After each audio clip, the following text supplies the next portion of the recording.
I started my business in July 2006.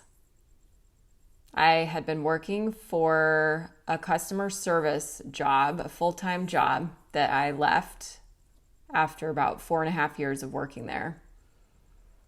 I went on a bungee swing in Utah, and that's what made me finally decide to quit my job. I had been wanting to start my own writing business, and for whatever reason, the bungee swing was like the thing that motivated me to finally quit the job. So that job had like benefits, it had free college tuition, all that stuff. And I just knew I wanted to be a writer.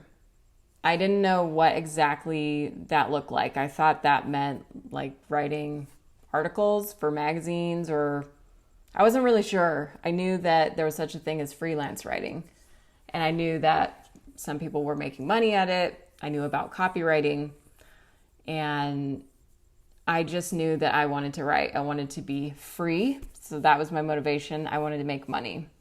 So I started out with kind of superficial motivations, which I think a lot of business owners do when they're first starting out. They have a superficial reason as to why they're starting their business.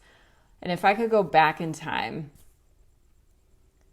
I would probably mature myself faster than I did, because I was very immature when I first started my business. I was just very immature. And my motivation for doing things was juvenile until I matured. So it's helpful to have a strong motivation or reason for why you're doing your business, and not something that's just superficial, like I want to make money or I want to be my own boss. Those are superficial reasons, and that's usually where a lot of people start. But if you can go straight to a deeper motivation, that's going to help you get on the right track faster. That's going to help you focus on the right things, which is helping your clients. A lot of people, when they're starting out in business, are focusing a lot on themselves. They're very self-conscious. They're very worried about how they're going to come across. They're worried about, themselves, how they're going to pay bills, how they're going to figure shit out. And they're not really focused on the client. So that's something that you do as you mature. You shift away from thinking about yourself to think about the client and what their needs are, what their problems are, how you can solve those problems. And that's what gets you paid, is solving your clients' problems. Now, that's something that took me a while to learn. Let's see.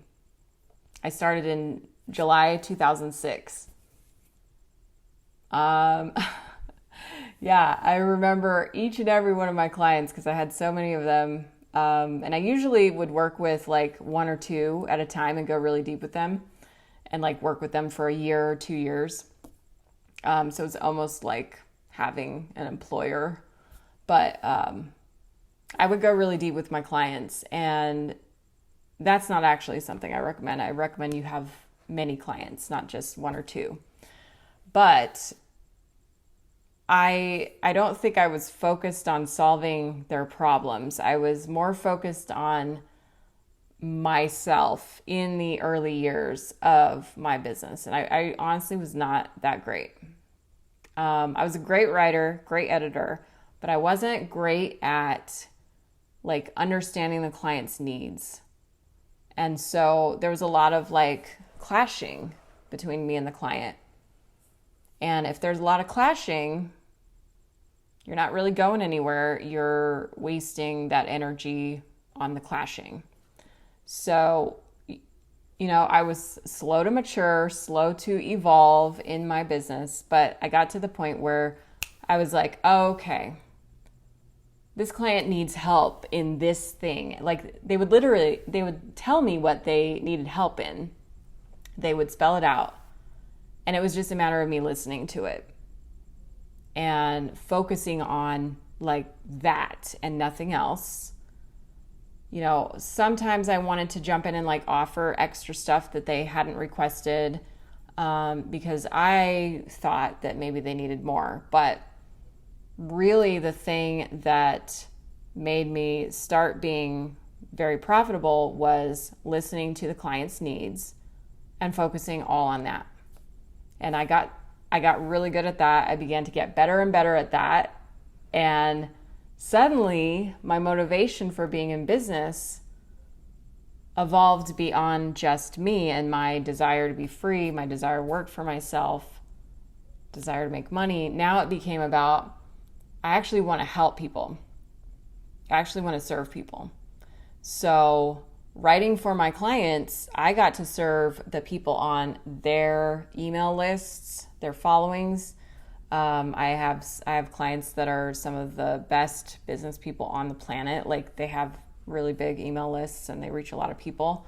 And so it was like, I would write something and I'd be like, a lot of people are going to be reading this, but this is not about me. This is about this message that I'm sharing. So I would always ask, God, help me write this email or this article or this sales page in a way that's going to benefit all parties involved. So that was always like the prayer that I started using.